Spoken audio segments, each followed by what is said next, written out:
Assalamualaikum semua, welcome back to Finnick Mason YouTube channel, di mana kita akan bahaskan tentang MCU News, MCU Rumours dan juga MCU Theory. But in this video aku just nak borak santai dengan korang semua about MCU lah, to be honest. Bukan pasal news, pasal Captain America ada pengarah baru ke dan sebagainya, tak. I'm not going to talk about that, tapi more kepada overall kepada MCU Phase 4 ni lah, apa yang kita dah dapat kan. So before this, sebelum MCU Phase 4 diperkenalkan, adalah yang kita dah bincang. Ada yang suka, ada yang still follow up sampai sekarang, ada yang dah selepas Avengers Endgame dah habislah cerita anything about MCU, anything about Marvel dan sebagainya dah habis kan. But along the way kita dah daripada tahun 2020 kan, WandaVision diperkenalkan sehinggalah sekarang kita berada di series Miss Marvel, dan along the way juga kita dah dapat banyak filem, contohnya seperti Black Widow, Shang-Chi, Eternals, Spider-Man No Way Home, apa lagi, dah banyak lagi lah filem-filem yang MCU telah tawarkan. Akan tapi aku dapat rasakan the sense of, aku kan the sixth sense, aku macam rasa macam the sense of MCU berada di dalam satu fasa, fasa Phase 4 ni, fasa unconsistency dan fasa yang tidak stabil. Dan ini sebenarnya aku tak tahulah benda ni real ke tak di luar sana. Adakah orang rasa sama macam apa yang aku rasa?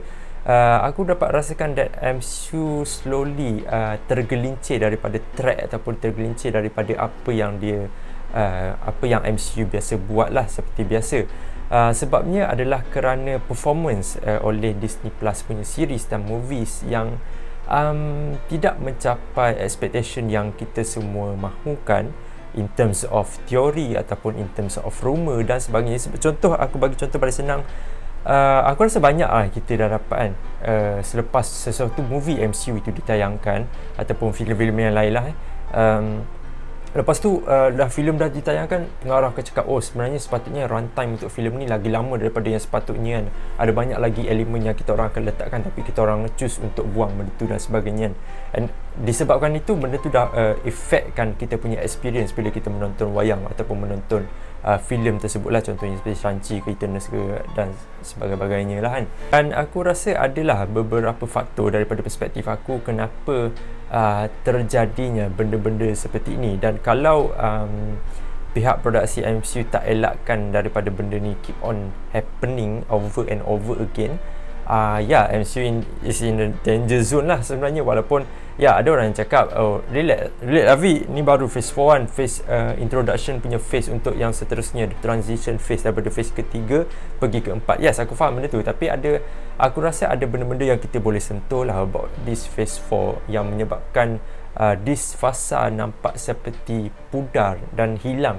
Hari demi hari dia semakin hilang dia punya MCU DNA. Okay, so antara faktor yang aku rasa mungkin jadi betul adalah first and foremost sentuhan pengarah terhadap sesebuah filem ataupun sesebuah series di Disney Plus. Okay, literally dalam phase 4 ni kan, kita nampak that terdapat banyaklah director untuk filem dan juga series kan, dan mereka cuba implementkan diorang punya elemen tersendiri di dalam filem tersebut ataupun series tersebut kan.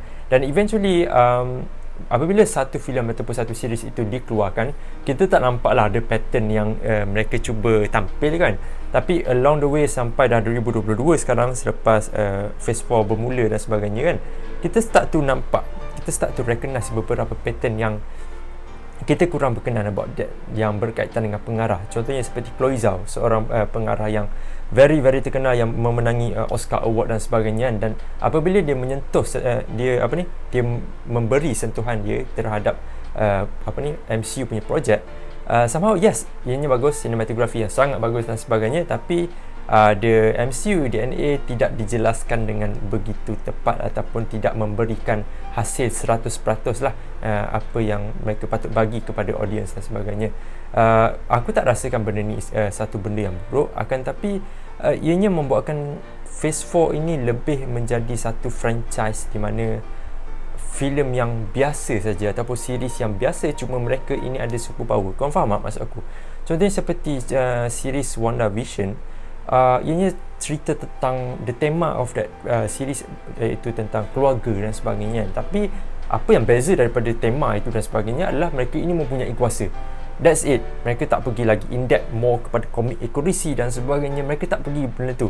Ianya terselah kepada pengarah tersebut macam mana mereka nak sampaikan penceritaan ni. Aku tak cakap benda tu buruk lah, tapi eventually kalau benda ni keep on repeating dan sebagainya, orang akan start to forget apakah MCU element yang sebenarnya mereka patut dapat lah daripada filem dan juga series. So bagi aku pengarah ataupun screenwriter dan sebagainya perlu aware about this thing, sebab kalau benda ni daripada perspektif aku je lah, kalau benda ni keep on repeating, ianya memang membahayakan franchise MCU ataupun franchise yang akan datang lah. So faktor kedua pula, aku pergi jugalah, aku terpaksa setuju dengan Phase 4 ini adalah fasa pengenalan lah kepada karakter-karakter baru ataupun jalan penceritaan yang baru kepada MCU punya komik karakter ni dan sebagainya. Ada orang yang aware about that karakter, ada orang yang tak aware. Contohnya seperti aku tak mengenali lebih dalam tentang karakter Miss Marvel, tapi aku adalah baca serba sedikit tentang that karakter kan.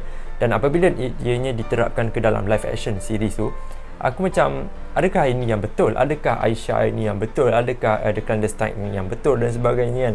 Aku keep on questioning that, sebab maybe silap aku tak baca komik about that ke kan. Dan apa yang boleh lagi support this point adalah kerana faktor movie Avengers Endgame lah. Basically movie Avengers Endgame dan juga Infinity War merupakan dua movie ataupun dua projek yang sangat-sangat successful untuk MCU punya franchise.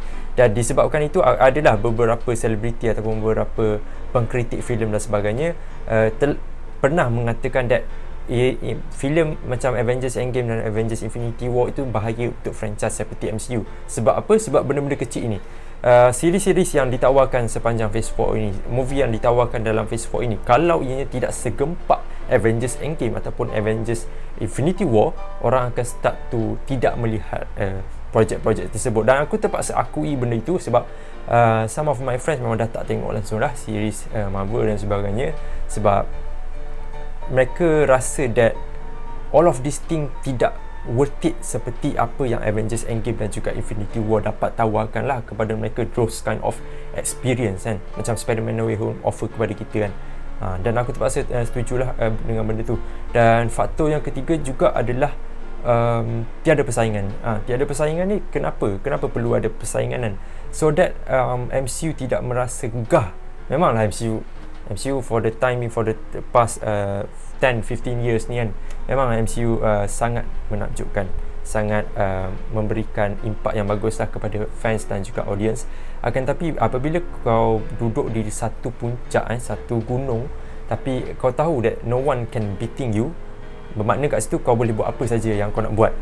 Either fans tak suka ataupun either audience tak suka, at the end of the day MCU fans ataupun MCU audience akan pergi tengok MCU punya projek, walaupun benda tu best ke tak best ke, at the end mereka akan tengok.